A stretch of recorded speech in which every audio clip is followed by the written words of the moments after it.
Olá pessoal, tudo bem com vocês? Estou aqui mais um dia, desta vez com o psicólogo e especialista em psicoterapia psicanalítica Guilherme Gerra e também coordenador da pós em psicoterapia psicanalítica contemporânea aqui da EPPM.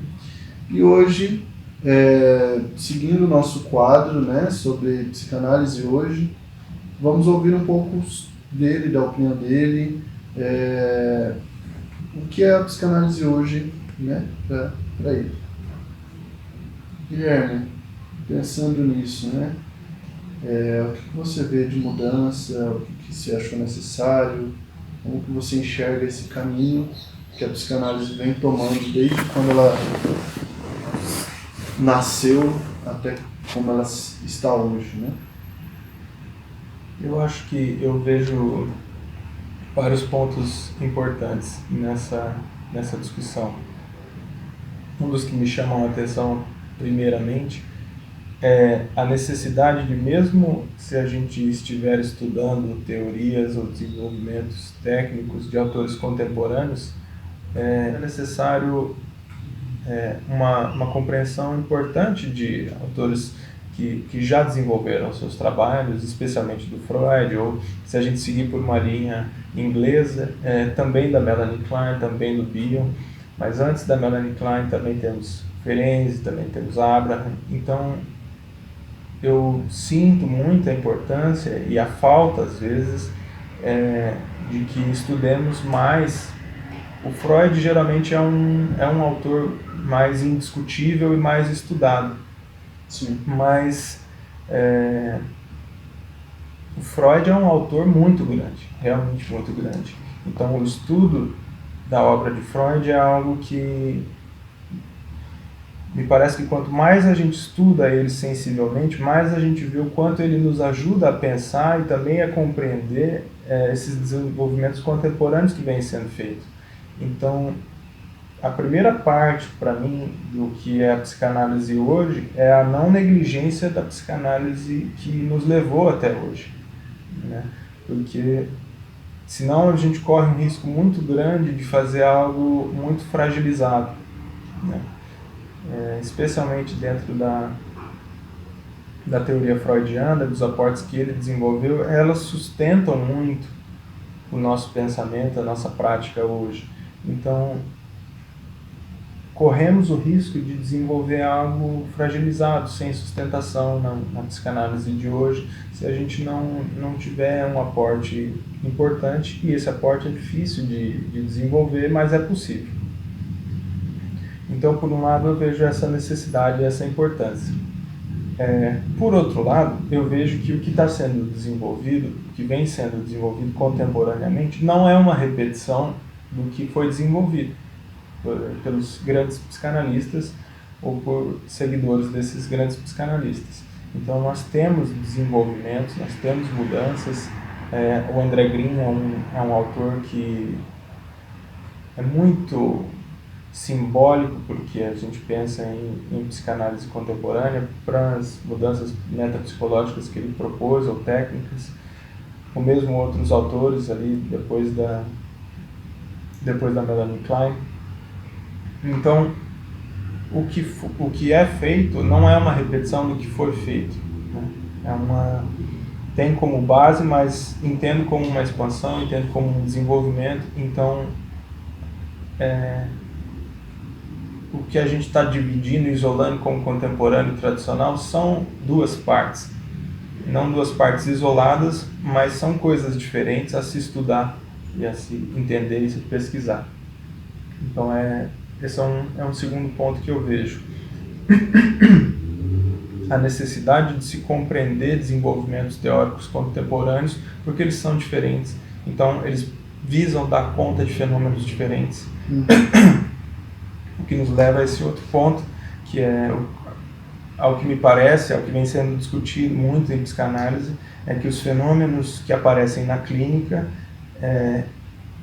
eles estão se mostrando contemporâneos também. Eles não estão se mostrando repetições daquilo que foi vivenciado. Essa é uma discussão importante de se isso é realmente mudanças, se há realmente mudanças ou se há uma incompreensão daquilo que foi proposto pelo Freud ou por outros autores. Mas acho inegável que os fenômenos clínicos que estão se apresentando, eles são complexos. Os pacientes que estão se apresentando na clínica, é muito comum a gente entrar em contato com pessoas que antes seriam considerados pacientes graves. E hoje a gente tem que desenvolver até um aporte teórico para pensar, mas será que são pacientes graves mesmo? Porque aparecem com muita frequência. Então, o que a gente está chamando de grave? Então, acho que é inegável a gente pensar que nessa psicanálise contemporânea, ou na contemporaneidade, o que está aparecendo na clínica é muito complexo. Então, não há fenômeno simples dentro da psicanálise. O que não quer dizer que todo fenômeno é arriscado, por exemplo, ou que todo paciente está no momento grave. São conceitos importantes para a gente pensar, até para intervir de uma maneira mais segura ou não. São termos difíceis de se discutir em psicanálise: segurança, proteção, risco, gravidade, mas são cada vez mais importantes, porque a gente vê, por exemplo, a clínica de pacientes com ideação suicida é cada vez mais frequente. Essa é uma questão muito frequente na contemporaneidade. Então a gente chega a um ponto, a clínica com pacientes borderline também é uma clínica cada vez mais frequente, e me parece que quanto mais é estudado esse tema, mais é pensado o paciente borderline não como uma psicopatologia específica, mas como uma forma de organização psíquica mesmo. São discussões abertas na contemporaneidade, mas são discussões importantes. São pacientes, ou são tipos de pacientes, ou recortes que é possível de ser feito, que são possíveis de serem feitos para que a gente possa minimamente compreender, e mais do que isso, para que a gente possa conversar dentro da literatura científica com outros autores, e para que outros autores entendam o que as pessoas, os diversos profissionais estão fazendo. Então, esses recortes diagnósticos são difíceis, mas eles promovem conversas entre os autores para que, possivelmente e provavelmente, a gente consiga ajudar mais, né? Essa é uma característica que acho que sustenta a psicanálise e não necessita de divisão entre tradicional, o contemporâneo, o atual, que for. A possibilidade, a intenção de ajudar, sem deixar que aquela intenção interfira na relação analítica, mas é algo que move também o analista ou o psicoterapeuta, a ideia de que há uma questão que a gente gostaria de poder intervir para que ela minimamente melhorasse, ou minimamente não continuasse tornando-se cada vez mais negativa, então, para que houvesse alguma construção ou uma possibilidade de organização. E para fazer isso, hoje em dia, atualmente, o que vem sendo percebido é que estamos lidando com pacientes com uma organização narcísica muito mais forte do que a gente vê discutido na literatura tradicional. Isso é um reflexo da contemporaneidade mesmo, né? Por vários reflexos, que acho um estudo muito importante, mas muito amplo, de por que as pessoas que estão aparecendo nos consultórios, o que eu tenho ouvido de colegas e visto, por que há uma organização ou há aspectos narcísicos fortes, talvez mais fortes do que outros aspectos, né? Essa é uma questão difícil de resumir, mas mesmo sem necessariamente afirmar o que causa isso, é possível perceber que isso acontece, e que isso parece convocar o analista ou o psicoterapeuta a sair de uma postura, de uma posição de segurança.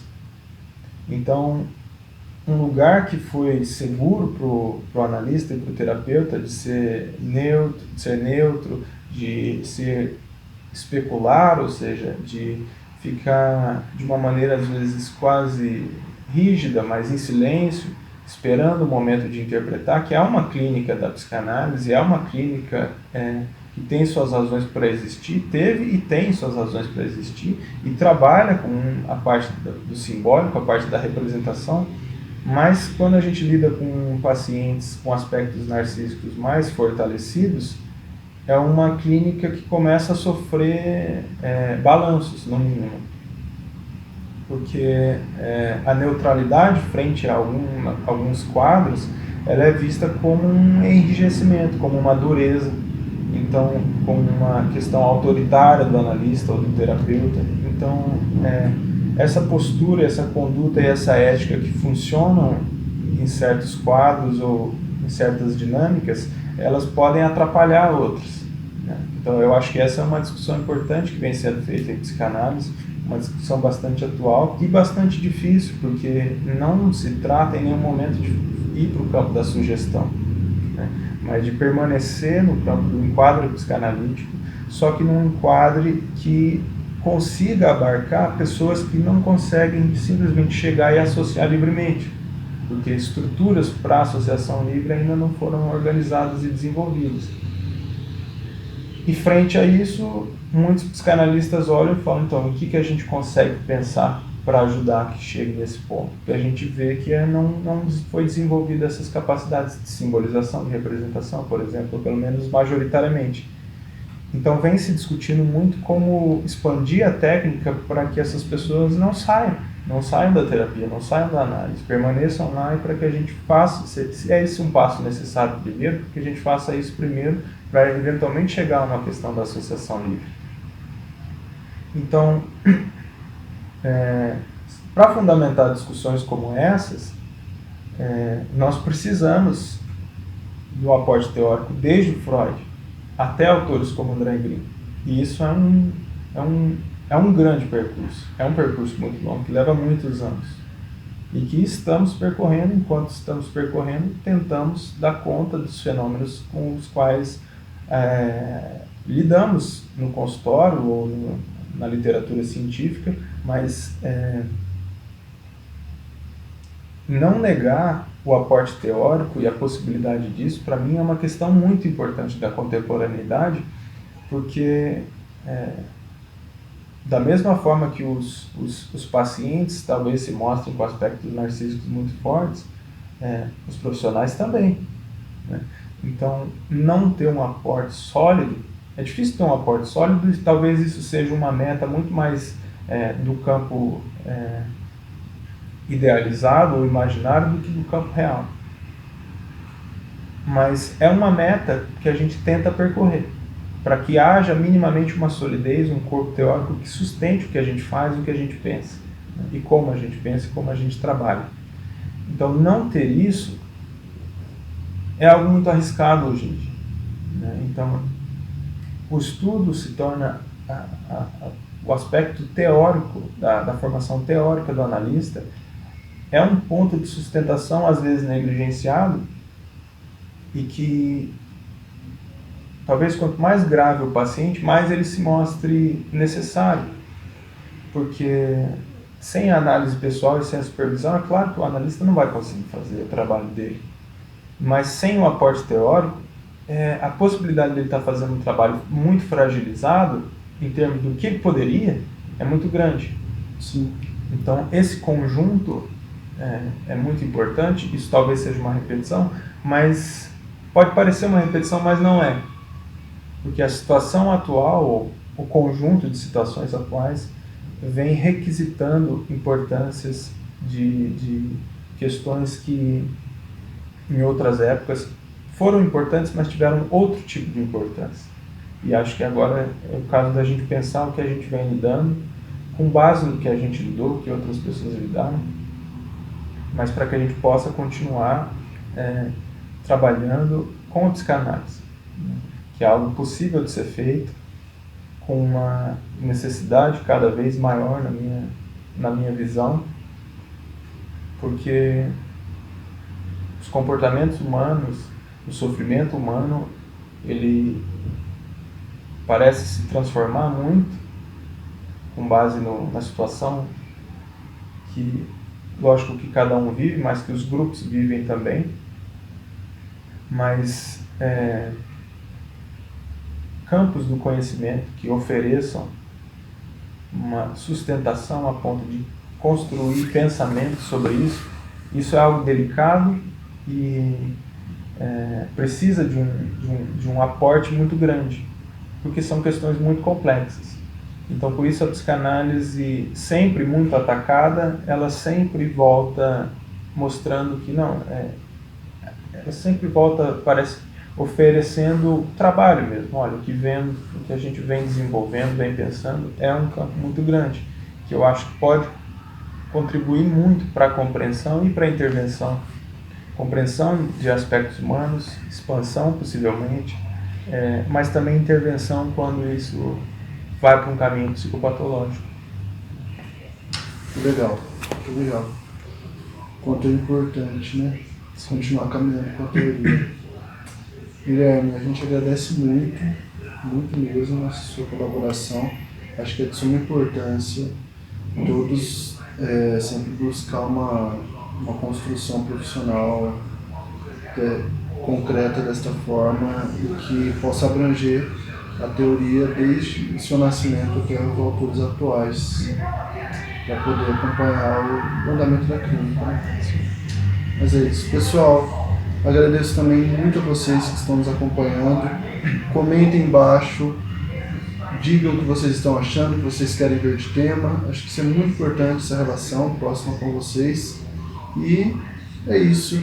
Curte, manda para o amigo que você acha que também tem interesse no vídeo, para a gente divulgar a psicanálise de uma maneira séria e da melhor forma possível. Muito obrigado por hoje, pessoal.